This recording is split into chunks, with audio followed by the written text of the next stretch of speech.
So it's been 6 years since the publication of the final volume of Rick Atkinson's Liberation Trilogy. I wrote it that way earlier today, and I said, no, I'm not going to make that mistake again. His Liberation Trilogy about the Allied triumph in Europe during World War II. 6 years since Rick turned his attention away from that great war of the 20th century and started focusing on the great war of the 18th century that gave birth to this country. And for those of you who've been wondering whether Rick could do it again, whether he could bring the same extensive research, keen attention to detail, and narrative elegance to yet another grand conflict, the evidence is now in, and yes, indeed, he has done it again.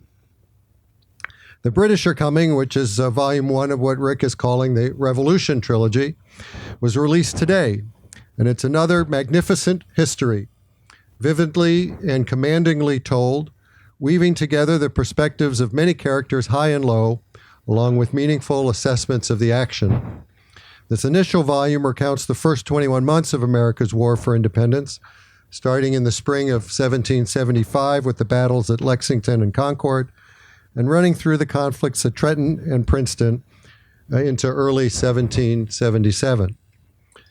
As the son of a U.S. Army officer, Rick grew up on military posts, and so after graduating from university and becoming a journalist, it was hardly surprising that his reporting, first for a couple of Kansas papers and then over 25 years for the Washington Post, often took him back to stories involving the U.S. Armed Forces. Eventually, those stories built into books, including The Long Gray Line, a narrative saga about the West Point class of 1966, Crusade, a history of the Persian Gulf War, and In the Company of Soldiers, an account of Rick's 2 months with General David Petraeus during the invasion of Iraq in 2003. His World War II trilogy was clearly his most ambitious and established him as one of the most talented and popular of today's military historians. Volume 1, An Army at Dawn, won the 2003 Pulitzer for History. Rick's second individual Pulitzer, he'd won for national reporting in 1982 when he was with the Kansas City Times.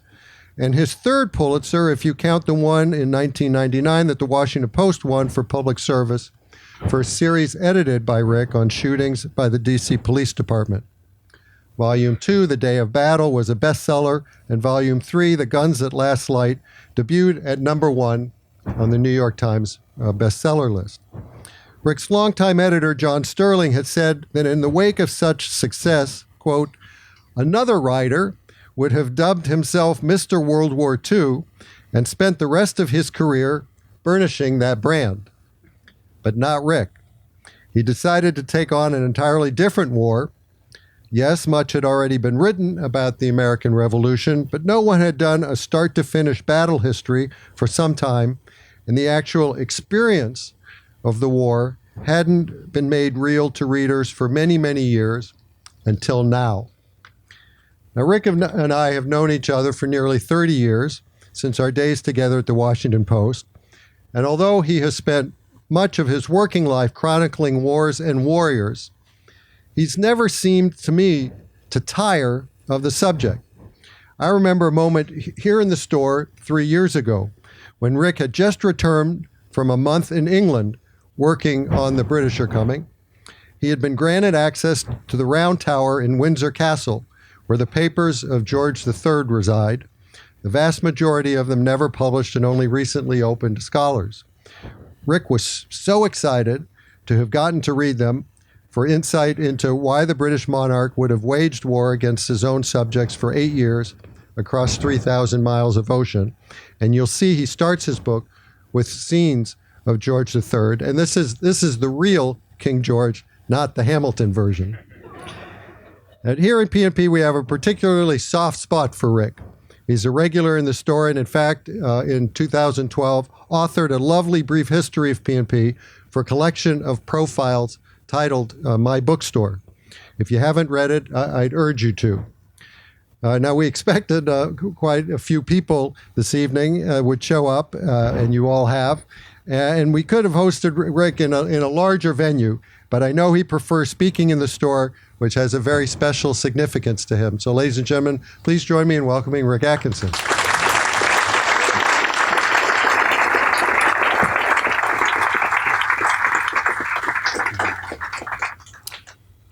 Well, thanks for that, Brad. When I brag about our town, one of the things I'm proudest of is that I live only a mile from Politics and Prose. This is the 7th consecutive time, dating back 30 years to 1989, that I've marked publication day of a new book by appearing here at my neighborhood bookstore. Each time has been an honor, and I'm grateful to you, Brad, and to Lissa, and to your team for letting me come back, and I'm grateful to you, neighbors, for your support and your encouragement over the years.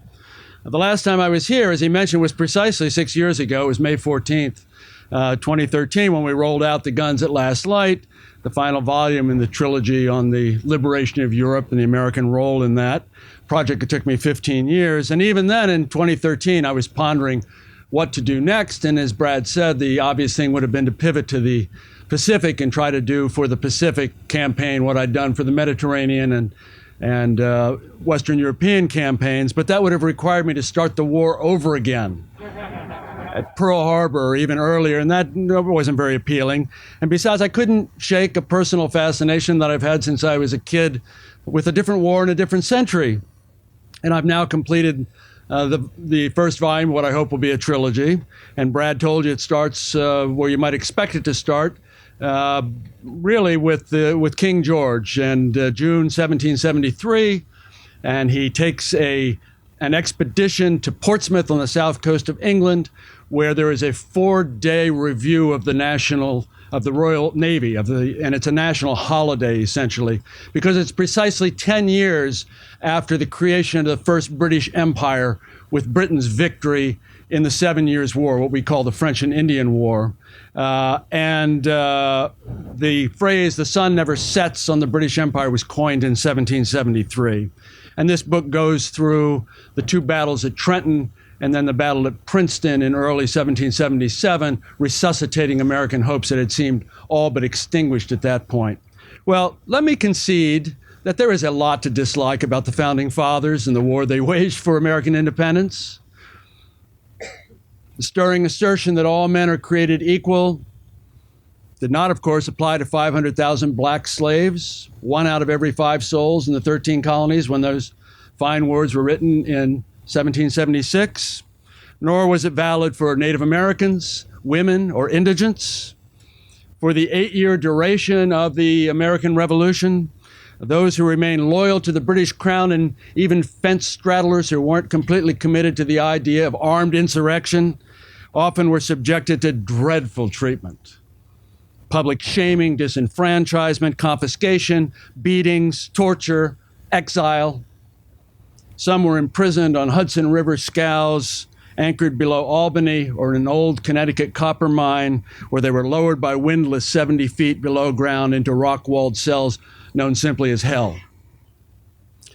Partisan belligerence metastasized into civil war. John Adams later admitted, "I would have hanged my own brother had he taken part with our enemy in the contest." Conformity, censorship, and zealotry flourished. In a defensive war waged for liberty and to secure basic rights, the Americans promptly invaded Canada in an attempt to win by force of arms what could not be won by negotiation and blandishment, a 14th colony. This was the first, but hardly the last, American invasion of another land on the pretext of bettering life for the invaded. The enduring image of a yeoman farmer leaving his plow in the furrow to grab a musket on behalf of freedom is mostly mythical. During the Revolution, General George Washington rarely had more than 20,000 soldiers, and sometimes as few as 3,000 in a country of 2.5 million. Particularly after the initial martial enthusiasms aroused at Lexington, Concord, and Bunker Hill faded in 1775, relatively few American men volunteered for military service, especially if it involved enlisting for the duration in the badly armed, badly fed, badly clothed, and too often badly led Continental Army. And yet, who would deny that the creation story of our founding remains valid, vivid, and thrilling? Even in 2019, at a moment when national unity is elusive, when our partisan rancor seems ever more toxic, when the simple concept of truth is disputed, that creation story, informs who we are, where we came from, what our forebears believed, and perhaps the most profound question any people can ask themselves, what they were willing to die for. Indeed, at least 25,000 Americans died for that cause, and perhaps many more. It's a larger percentage of our population than died in any war other than the Civil War. So what can we learn from that ancient quarrel? Well, first, that the nation was born bickering. Disputation is in our national genome. Second, that there are foundational truths that are not only true, but also, as the Declaration of Independence insists, self-evident. Third, that leaders worthy of our enduring admiration rise to the occasion with acumen, grit, wisdom, and grace. And fourth, that whatever trials beset us today, we have overcome greater perils before. We're the beneficiaries of an enlightened political heritage handed down to us from that revolutionary generation after many subsequent struggles. It includes strictures on how to divide power and to keep it from concentrating in the hands of those who think primarily of themselves. We cannot let that heritage slip away. We cannot permit it to be taken away. We cannot be oblivious to this priceless gift, or the hundreds of thousands who have given their lives over the last 240 years to affirm and sustain it. Now, the American Revolution was not a war between regimes or dynasties, fought for territory or the usual commercial advantages, but rather an improvised struggle between two peoples of a common heritage who had been gradually sundered by divergent values and conflicting visions over the world to come. The Americans won by embracing fewer strategic misconceptions than the British did. Certainly, the rebels, us, could be wrong-headed in believing they had greater economic leverage over the mother country than they actually did, for example, or caricaturing King George III, who sat on his throne for 60 years and was shrewder, more complex, and more admirable than that overbearing ninny who still dominates our imaginations and even today minces across the stage in Hamilton. Yet George and his ministers made three critical miscalculations. One, that most colonists remained loyal to the crown, notwithstanding troublemakers in New England capable of inciting a rabble. Two, that firmness, including military firepower if necessary, would intimidate the obstreperous and restore harmony.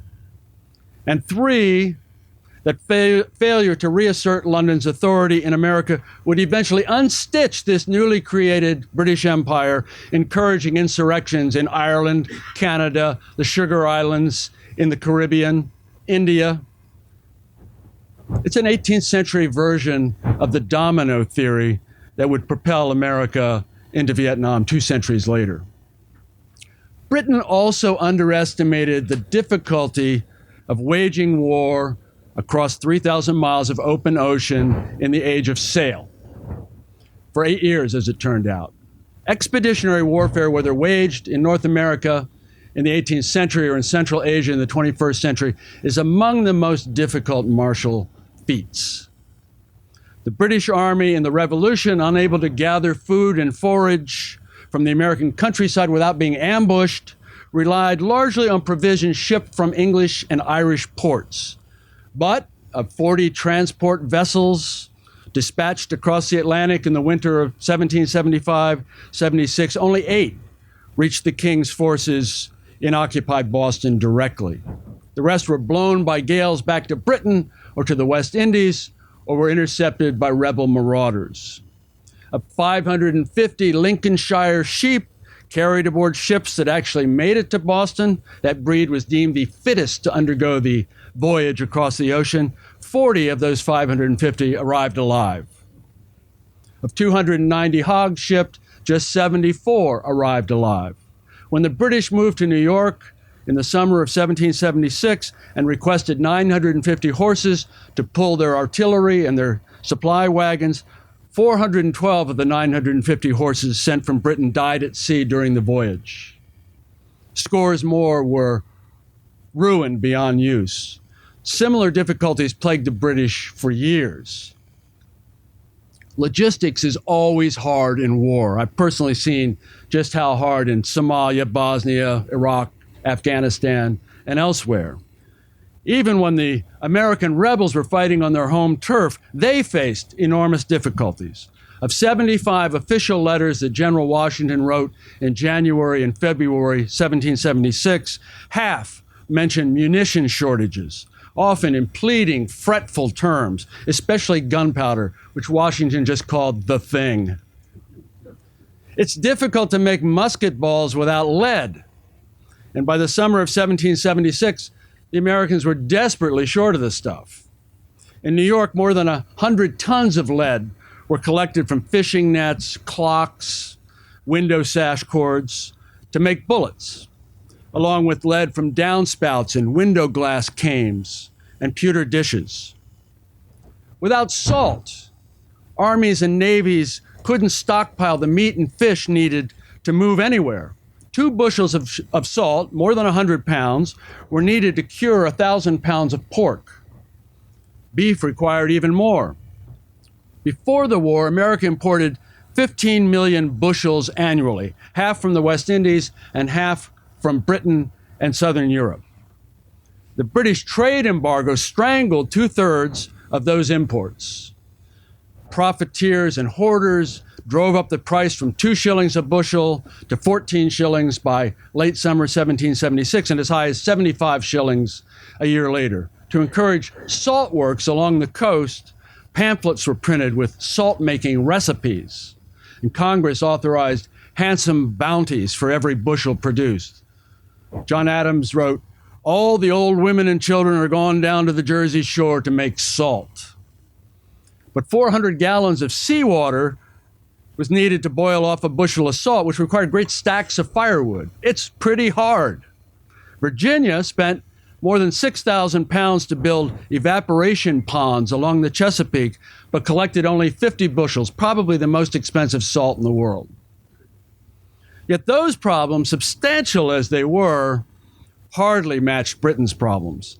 The 1,000 tons of bread required each month to feed British soldiers in New York often arrived from depots in Cork, moldy and infested with Irish rats, which soon infested British storehouses on Staten Island. For the winter of 1776-77, the British needed 64,000 cords of firewood, 70 tons of candles. The daily allowance of a gill of rum, a gill is 5 ounces.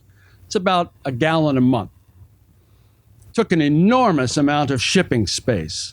The British Navy Board needed 400 transports and victualling ships to move and supply the large force in New York. It was triple the tonnage at the peak of the 7 Years' War. Well, let's talk for a moment about George, our last king. He's an intriguing adversary. Queen Elizabeth II, as Brad mentioned, only recently opened up to outside scrutiny the Georgian papers, which she owns, as part of a project to catalog and digitize the papers from all 4 Georges who became king in the 18th and 19th centuries. And there are 350,000 pages, most from the reign of George III, and most of them previously unpublished. I was among the first allowed to take a look for a whole month, as he mentioned, in April 2016, the month the Queen turned 90, at Windsor Castle where the papers are stored. And every morning I would show my badge at the Windsor Gate, and then my badge again at the Norman Gate, and then climb 102 stone steps and 21 wooden stairs to the garret of the Round Tower, begun by William the Conqueror in the 11th century, and there are the papers in gorgeous, oversized red binders. George was his own secretary until late in life when he began to go blind. He wrote not only most of his own correspondence, he also made the copies. And as you paw through these pages, you don't need to wear gloves. They're very nice about it. There's a tactile sense of being in his presence. Among other things, he's a great list maker. Lists of British garrisons abroad between 1764 and 1775, of Royal Navy vessels under construction in various shipyards, of all his regiments in America, with the number of officers, musicians, and rank-and-file troops, each tabulated with his arithmetic scratchings in the margins. George copied out his own recipes for cough syrup. Write this down: rosemary, rice, vinegar, brown sugar, all boiled in silver. And insecticide: wormwood, vinegar, lime, swine's fat, quicksilver. He was an ardent theater goer, and he kept critical notes on dramatic actors he had seen, had a formal gravity in his mien and a piercing eye. He had married an obscure, drab German princess, Charlotte, as in Charlottesville, Charlotte, North Carolina, who learned to play God Save the King on the harpsichord during the voyage to England from Germany. They married 6 hours after they met. He had the marriage bedroom decorated with 700 yards of blue damask and large basins of goldfish strategically placed around the bedroom. The happy union proved fertile. She produced children with lunar regularity. Eventually to number 15. And we see in his personal correspondence that George is a caring father, invested in the rearing of his kids. And through all of this, he's trying to figure out the proper course for the British Empire, for the monarchy, and for his people. He's easy enough to dislike, but impossible, I find, to detest, or simply to dismiss as a reactionary autocrat. The war he chooses to wage is brutal, bloody, and often savage. Unlike modern war, killing in the 18th century is usually intimate, usually face-to-face, and often with a bayonet. That's partly because 18th century muskets were mostly inaccurate beyond 50 yards and almost hopeless beyond 100 yards. Scholars have calculated that in the fights at Lexington, Concord, and the British retreat to Boston on the first day of the war, April 19, 1775, the Americans fired at least 75,000 rounds, but only one bullet in 300 actually hit a redcoat. The shot heard round the world probably missed.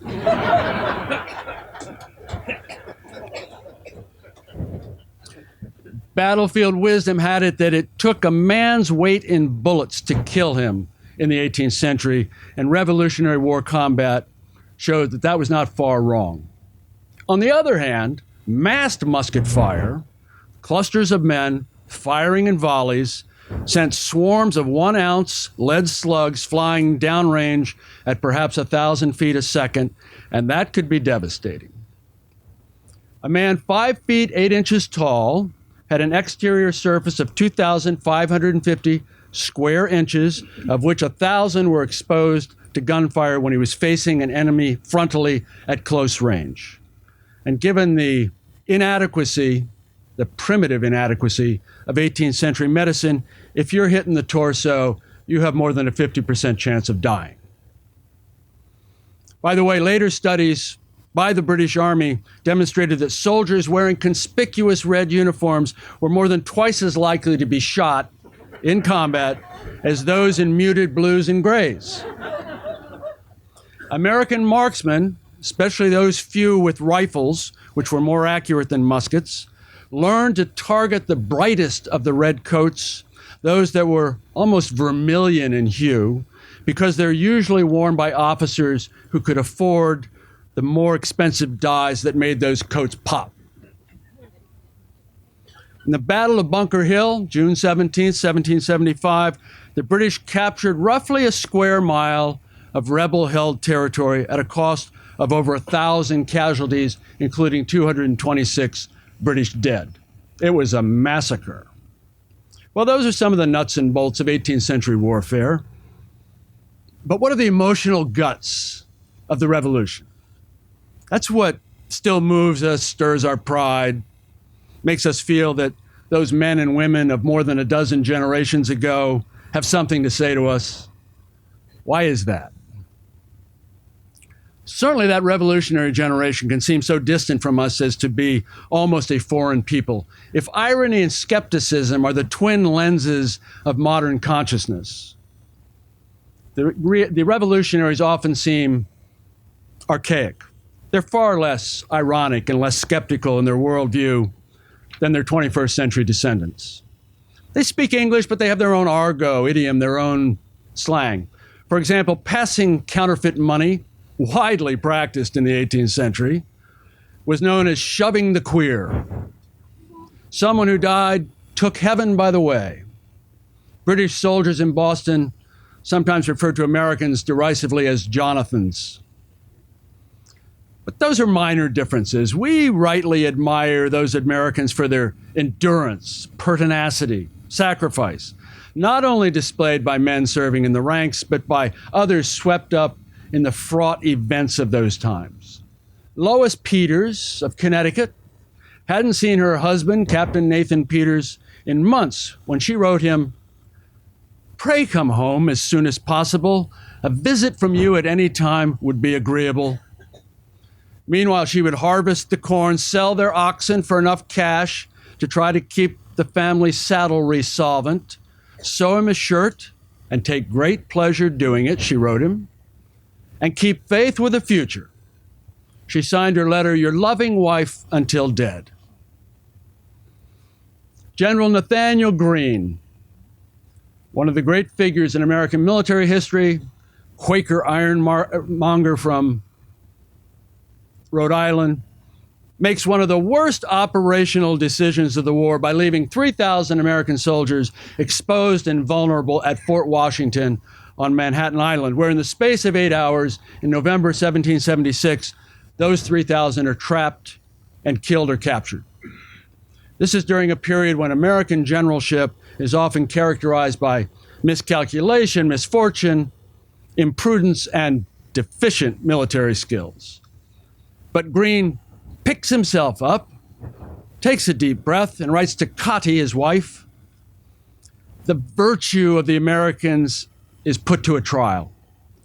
I'm hearty and well amidst all the fatigues and hardships. Be of good courage. Don't be distressed. All things will turn out for the best." Be of good courage. He's speaking to us, to you, and to you. He's certainly speaking to me. Are we listening? The sheer drama of the revolution keeps it compelling and often thrilling. From the bloodletting at Bunker Hill, where 1 of every 8 British officers killed during the Long War would die in 4 hours, to the skin of the teeth escaped by Washington and his army in the fog across the East River in August 1776, after a terrible drubbing on Long Island. Beyond the battlefield, the theatrical pathos and power of the conflict surely outruns any dramatist's imagination. The abrupt arrival of the septuagenarian Benjamin Franklin in Paris to woo the French absolute monarchy into an alliance with radical Republicans. The 100,000 smallpox deaths in North America from 1775 to 1782. Those white men sitting in Philadelphia in the summer of 1776, lashing at horseflies with their handkerchiefs while carving up Thomas Jefferson's draft declaration to make it shorter and much better. The many American families, Franklin's among them, ripped apart by irreconcilable political differences. If the central figures in our creation story remain embalmed in reverence, they nonetheless remain beguiling, worthy of perpetual scrutiny and often of emulation. Washington is a case in point. Yes, he owned more than 300 slaves when he died at Mount Vernon in 1799. There is no squaring that circle. He demonstrated shortcomings as a tactical commander at Long Island, Fort Washington, and on other battlefields. The man who proverbially could never tell a lie sure could prevaricate. And Washington's carping about his troops, his officers, and his lot in life, "I distrust everything," he grumbled in 1776, transforms this demigod into a sometimes petulant mortal. Yet great responsibility enlarges him. He rightly embodies the sacrifice of personal interests to a greater good, as well as other Republican virtues: probity, dignity, moral stamina, incorruptibility, traits that should remain true north for every citizen today. Affliction is the good man's shining time, Abigail Adams said of him. Some years ago, the distinguished historian John Shai wrote that the Civil War, like every other major event in American history, including the Second World War, has a tragic, human, two-sided quality that the Revolution seems to lack. The whole complex of revolutionary events takes on a smooth, self-contained character that makes getting the right emotional grip on the subject very difficult. My premise is that tragedy is the bedrock of every war, because every war is about young men, and sometimes young women, dying young. My ambition is to find that emotional grip, as Professor Shai put it, to revive the tragic, human, multi-sided quality that saturates the American saga from 1775 to 1783. So we see Lieutenant Edward Hull, a young Scottish officer in the 43rd Regiment of Foot, shot at North Bridge in Concord on April 19, 1775, then shot again during the British retreat toward Boston, captured by the Americans, in agony from 3 bullet wounds, sucking on an orange donated by a compassionate rebel. He lingers for nearly 2 weeks in a twilight of pain and remorse before he too takes heaven by the way. Or we see Mary Pierce, the widow of a private killed at Bunker Hill while fighting with the Massachusetts militia, as she petitions the Commonwealth for precisely £5 and 12 shillings in compensation for her husband's lost coat, trousers, stockings, shoes, buckles, silk handkerchief, knife, and tobacco box. Or General Richard Montgomery, as in Montgomery County, in the assault on Quebec, hit by grape shot through both thighs and mortally through the face. His effects were auctioned off by his officers a couple days after his death, item by item. 2 volumes of Polybius, Johnson's Dictionary of the English Language, a buffalo skin and clothes brush bought by Captain Aaron Burr, and a wardrobe including ruffled shirts, Holland waistcoats, and a pair of Tetons, all bought by Benedict Arnold. Or we see Illinois, the island of nuts, a couple hundred acres in the Richelieu River, just above the New York border, where thousands of American soldiers retreating from Canada in June 1776 jammed a malarial hell, half of them suffering from smallpox, dysentery, typhus, or some other god-awful malady, infested with lice and maggots. One doctor wrote, "We had nothing to give them. It broke my heart, and I wept until I had not more power to weep." And we see Matthew Patton of Bedford, New Hampshire, whose son John had survived a gunshot wound to the arm at Bunker Hill, but did not survive Illinois. Mr. Patton wrote simply in his diary, "I got an account of my John's death of the smallpox at Canada. He was 24 years and 31 days old." The historian Bruce Catton considered the American Civil War a redemptive tragedy. Surely the same can be said of the American Revolution. It embodied the enduring aspirations of an idealistic people and brought forth a nation abounding with a sense of destiny. No wonder the world was agog. The cause of America, wrote the essayist Thomas Paine, is the cause of all mankind. And even now, the war for independence offers clues to our national temperament. It remains a bright mirror in which we see traits that fashion the American character, from ingenuity and resilience to brutality and pugnacity. We've come far in almost 2.5 centuries in power, diversity, tolerance, and sheer scale. But in some respects, those ancestors remain nearer than we know. Their existential struggle churned up issues that perplex us to this day, including individual liberty versus collective security, the proper limits on executive power, the obligations of citizenship, and the elusive quest for a more equitable society. The tacit primal question of 1776 persists in 2019. Who do we want to be? Democracy is never a thing done, the poet and Librarian of Congress Archibald MacLeish told us. Democracy is always something that a nation must be doing. Even Jefferson's Declaration, our foundational secular scripture, we hold these truths to be self-evident, is dynamic, never a thing done. Something a nation must be doing. The great Yale historian Edmund Morgan wrote that the creed of equality did not give men equality, much less women, but it invited them to claim it, invited them not to know their place and keep it, but to seek and demand a better place. The American Revolution lasted 3,089 days, and the result was epical and enduring, the creation of the American Republic, among mankind's most remarkable achievements. And nearly 90,000 days have elapsed since those horsefly swatting men asserted a human birthright of life, liberty, and the pursuit of happiness.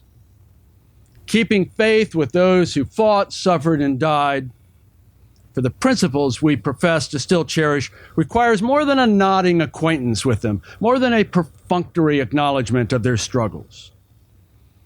For better and for worse, their story is our story. Their fight remains our fight. Thanks so much for coming out this evening. Thank you. Thank you.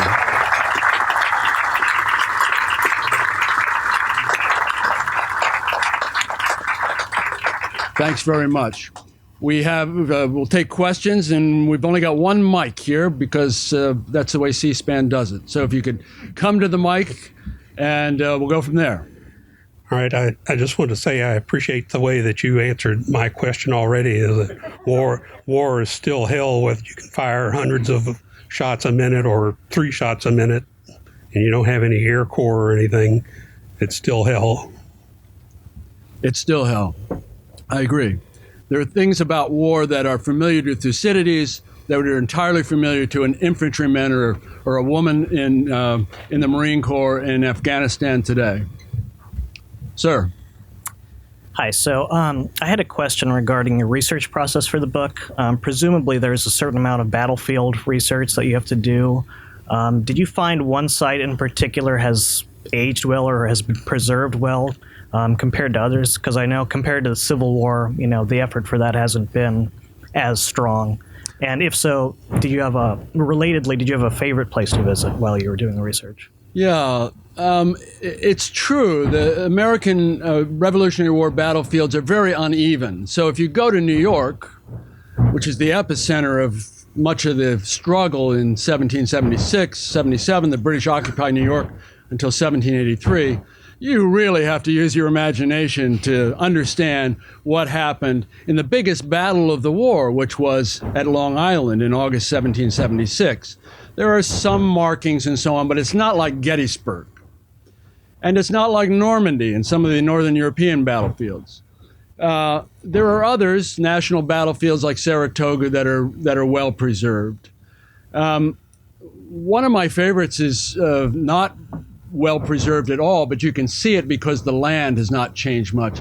And that is Sullivan's Island, which is an island at the mouth of Charleston Bay. And the British in 1776 decided that they were going to try and capture Charleston, and they sent a fairly large Royal Navy squadron there, and there was a fort built on Sullivan's Island, commanded mostly by South Carolina militia, and they blistered the Royal Navy. It was a terrible defeat for the Navy. And though the fort is not there anymore, and the markings historically are minimal, you can really understand the layout of the battlefield, the way the approaches to the harbor canalized the Navy ships that were trying to get to Charleston. So yeah, it's an issue. The Civil War Trust, which has done very fine work on behalf of all of us to preserve Civil War battlefields, has now turned its attention to Revolutionary War battlefields, and they are putting money into buying plots of land and trying to prevent encroachment on what is really hallowed ground just as much as Vicksburg or Chancellorsville. And it's important for all of us to try to be part of that preservation movement. Thank you. Thanks. So, yes, I just had a question related to the review in today's New York Times, which is very good by Joseph Ellis. I recommend it to everyone. So do I. Yeah. But he praised your storytelling ability. And I was wondering, do you have a story that you were trying to tell over the 3 volumes before you start the research, or does it kind of come to you as you're doing the work? Just maybe talk a little bit about how you came up with your story for this. That's a good question. I haven't thought of it in those terms precisely. A story is driven by character for me.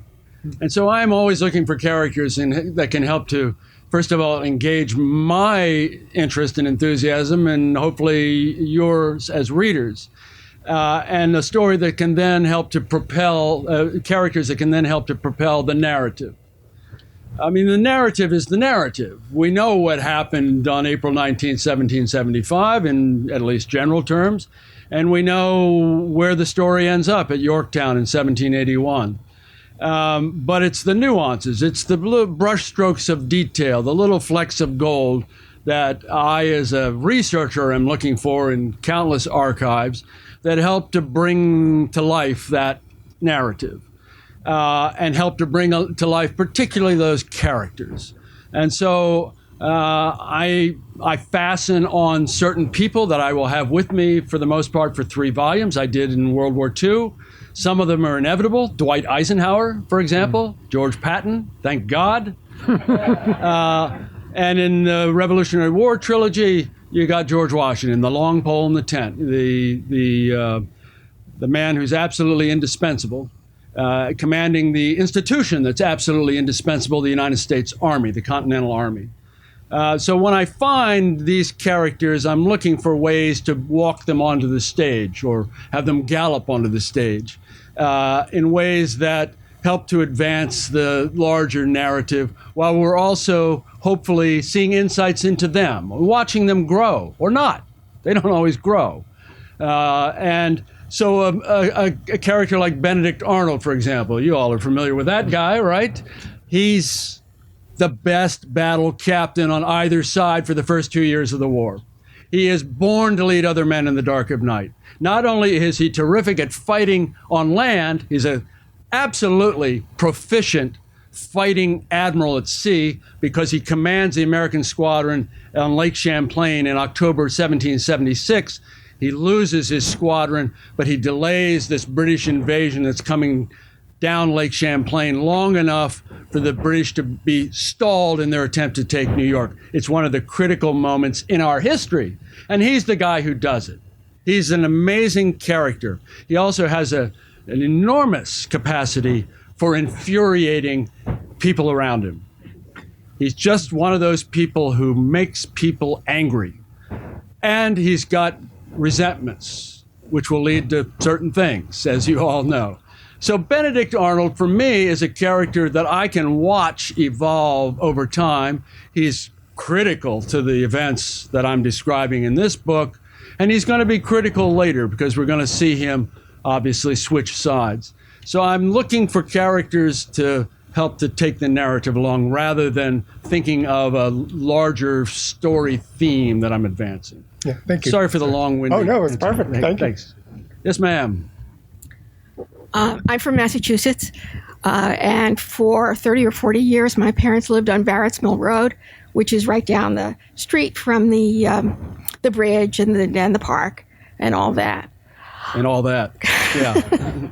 It's a beautiful place. Yeah, it is. My question is, in the early 1980s, there was a special on public broadcasting about the our revolution, by a British guy who sort of walked through the different battlefields and told it from his point of view and made it sound very much like the insurgency in Vietnam, except, of course, we were on the other side of that. Was it like that with the British not quite knowing who the enemy was and people picking them off from behind trees and where they didn't expect it, even though they were even though the we were outgunned, outmanned very often. Yeah, I mean, particularly during the Vietnam War, there were a lot of parallels drawn by scholars and ordinary readers between what we were facing in Vietnam and the insurgency that was being waged in America in the 1770s, early 1780s. What the British were facing. Insurgencies are insurgencies. On Thursday night, I'll be at the New York Historical Society with General Dave Petraeus, who wrote the manual on counterinsurgency. He sent me his list of questions yesterday, and not surprisingly, about 90% of them are about insurgency. And there are certain eternal verities about insurgencies and trying to suppress an insurgency. So I think you can see that there are parallels between the redcoats fighting an enemy that seems to melt into the countryside, exactly. That has difficulty getting food and forage, as I mentioned, that has difficulty knowing who's a friend of the crown and who's not a friend of the crown. They make gross errors of judgment about that.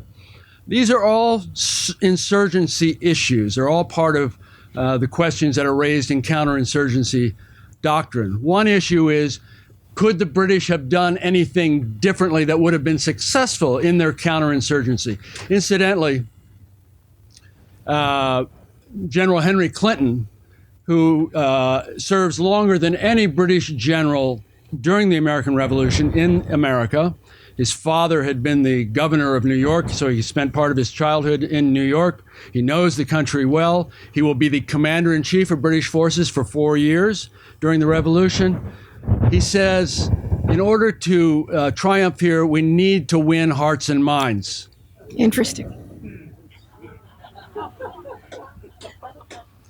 It's not a new concept. I was just going to say. That's almost exactly a direct quote from him. Right. And he recognizes that it's about hearts and minds. We recognize it in Afghanistan. We recognized it in Iraq. We recognized it in Vietnam. Easy to say, hard to do. And so could the British have come up with a better counterinsurgency plan than they did? Counterfactuals are tough. Historians like them because you can never be proved wrong. Right. But my feeling is that it's probably a losing proposition for them. That the insurgency is just too deep, that it's rooted too deeply and too broadly, and that they don't have the force ratios that they need. They can go into New York and they can clear Westchester County, but they can't hold it. They don't have enough men. Then almost half of the Royal Navy, it's the greatest Navy the world's ever seen. It is a great Navy. Almost half of it is here in America fighting, and they don't have nearly enough ships to do all the things that are required of that Navy against the insurgency, even though we don't really have a Navy. So, yes, there are parallels. You don't want to over-stress the linkages between them, but certainly there are. You can hear rhymes. Thanks. Thank you. I'm curious about your work process a little bit. When you're at Windsor Castle, up in the tower for 30 days with 350,000 unindexed, undigitized pages. What are you doing up there? And also, like, the clock is ticking, each day matters. Do you take pictures of the pages? Do you take notes? How do you know what to pay attention to? Did you have trouble reading his handwriting? And when you get back to the United States, what do you do with what you've got? How do you spread it out so you know which page it's going on? You're really depressing me, man. It's done. The work's done. Well, I'll tell you one thing I did at Windsor. I mentioned the Queen turned 90 the month I was there, April 23rd or whenever her birthday is. Send her flowers. And I'm grateful to the Queen for opening up these papers. George III's papers, incidentally, had been in the cellar of the Duke of Wellington for a century because he was kind of in bad odor. He'd lost the Revolution and so on. So on the day of her birthday, the word went around that the Queen was going to do a walk around in Windsor. And they passed out little Union Jacks. And so I went down those 21 wooden stairs, 102 stone stairs with my Union Jack, and I saw the royal librarian, the wonderful Oliver Urquhart Irvine. And I said, Oliver, the irony is not lost to me that I've left my post researching the American Revolution to go out and stand on the streets of Windsor with my Union Jack and sing Happy Birthday, Your Majesty. Well, which I did. I don't take pictures. There are a lot of scholars who do that, and they take digitized images and they take it back, and then you got a whole bunch of digitized images you got to deal with. I take notes. One thing that being a newspaperman for a long time taught me, I can type really fast. I try to be targeted on what I'm looking at. I knew, even though you're right, there's no index, there's no finding aid. One of the reasons they're letting scholars in to look at these papers is because they have no idea what's there. I left them a long memo on everything that I found. They said, whoa, we got that stuff? And you have to be comfortable with ambiguity. You have to know that I'm not going to get through all 60 years of George as king. I'm looking specifically at that time for 1775, 76. I went through the papers of Charlotte because I thought they would be revealing. She learned to write English quite well.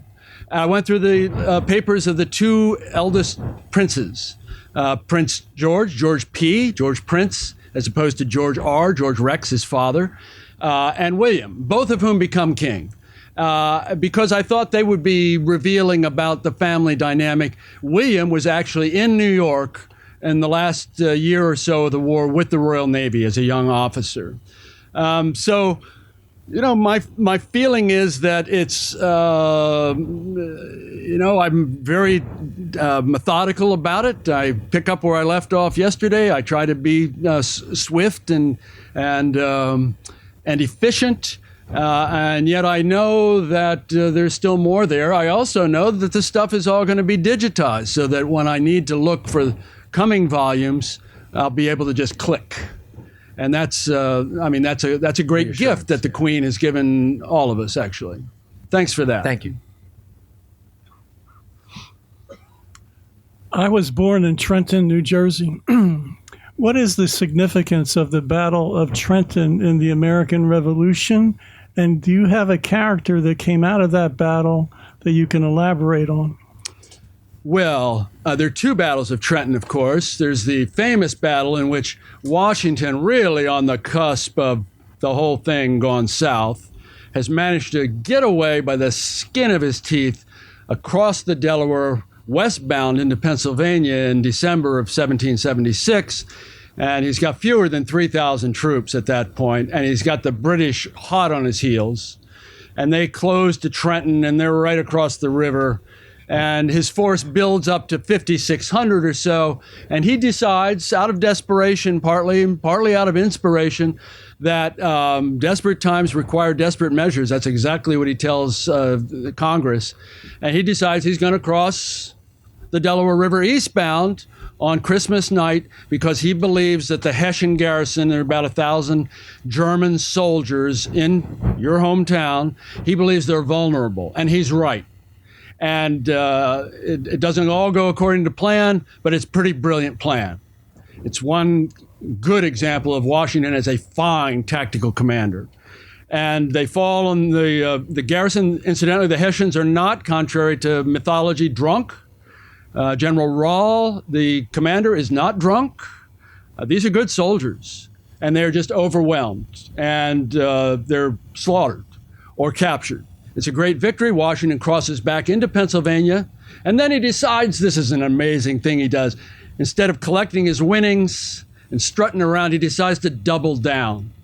He crosses again the Delaware back to Trenton, and this time he sets a trap for the British, who are now in Princeton, not far away, and the British force, led by Lord Cornwallis, comes down and they attack him in Trenton. It's a pretty bloody battle there along the creek. There are heavy casualties inflicted on the British because they're attacking entrenched positions. Night comes. Washington slips away around the British left flank to Princeton. He doesn't try to get back over the river, which is choked with ice, would have been very difficult. He doesn't try to go to South Jersey. He goes in a counterintuitive way. He goes east to Princeton because he knows there is a rear guard there, which he attacks and destroys.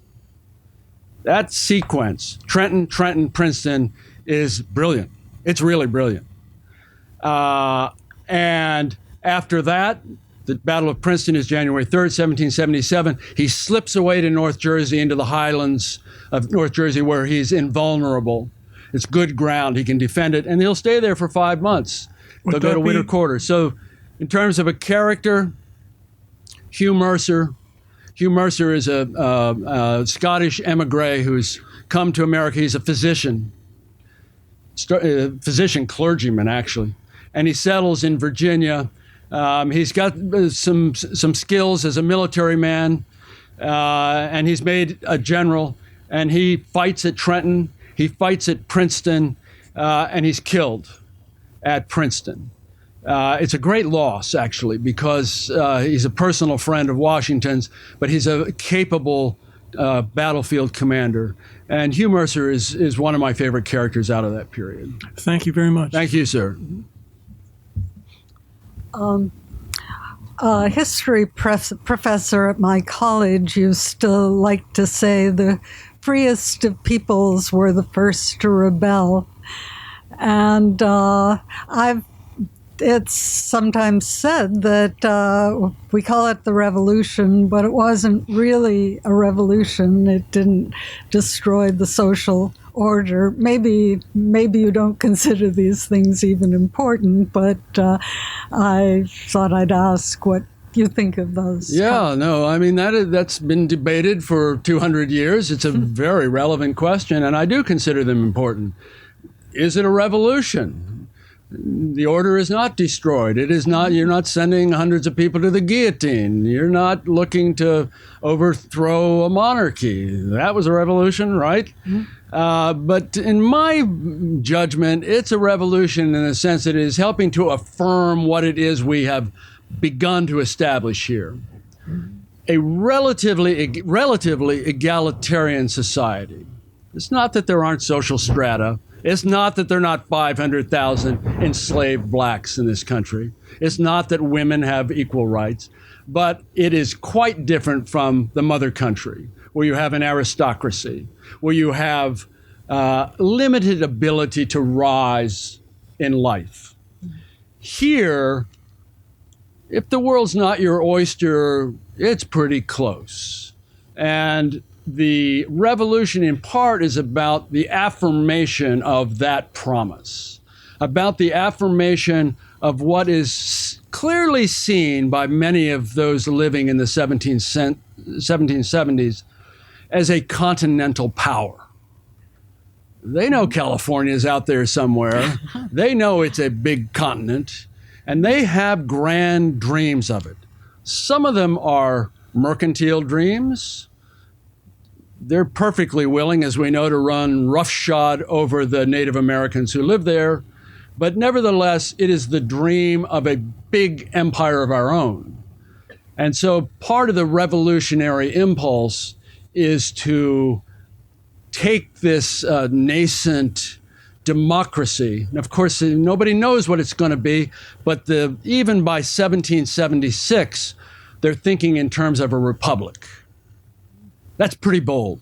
That's pretty revolutionary. It hasn't happened, not in the same way. And so my feeling is that even though it's not the kind of revolution that we see in France a couple decades later, it's still worthy of the name revolution. Thank you. Thank you. Okay, two more. How did you become a military historian? How did I become a military historian? I couldn't do anything else. I was really crummy at everything else. As Brad mentioned, I grew up in an Army family, and I spoke the language early on. I understood the culture of it. It's what I knew as a kid. When I got to the Washington Post, my friend Fred Hyatt was covering the Pentagon at the time. I tended to be put on some military-related stories, sometimes with Fred. I felt comfortable doing it.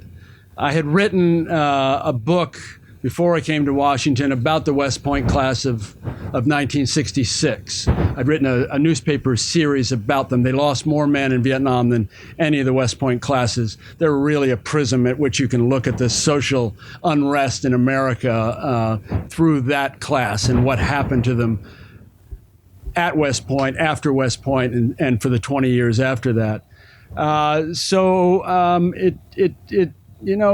feel comfortable writing about war, and I feel that it's important that somebody needs to, that people who are capable of speaking that language,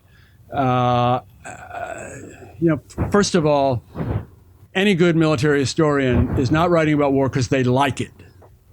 You cannot spend your adult life writing about young men and young women dying young and think it's anything less than an abomination.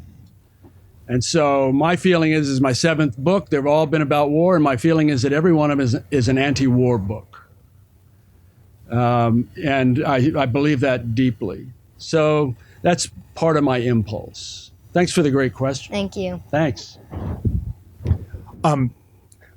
Are there lessons that the military of today looks at and studies the Revolutionary War from? Would someone like David Petraeus study what General Washington did, or is it so different than how modern war is fought that it is interesting but not informative? Good question. The answer is yes, they study it carefully. They take it seriously. The revolution and every war since then, obviously, what are they looking at? Are they looking at artillery tactics? No, not so much. Weaponry has changed so much. Everything has changed so much since then. Certain things are eternal. The relationship between leaders and led, the sacred bond between leaders and led. Watching George Washington recognize that the dirty New Englanders, that's what he calls them, the dirty New Englanders have sacrificed enormously to fight at his side. This is a guy with a couple hundred slaves taking care of Mount Vernon while he's away at war. Captain Peters has got his wife selling the oxen, trying to raise enough money to hang on to the saddlery. Washington does not get that at first.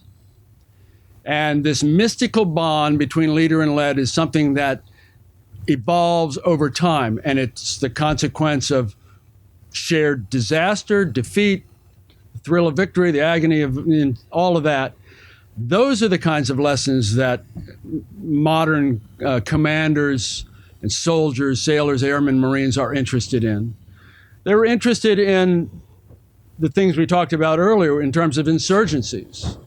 There are some things you can learn about insurgencies, even in the 18th century, that are applicable today. And there are things that can be learned about the relationship between the country and the military that remain critical. Washington is making it up as he goes along, but from the very beginning, from July 2nd, 1775, when he arrives in Cambridge to take command of the Continental Army, he acknowledges the primacy of civilian control.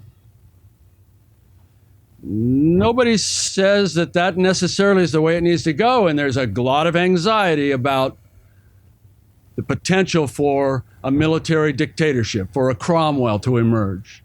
And those lessons and Washington's deft ability to handle that and to institutionalize it are things that officers today study. They talk about it at West Point, Annapolis, the Air Force Academy. So, yeah, there are very real lessons that are salient to today. Thank you very much. Thank you. Thank you. Thank you.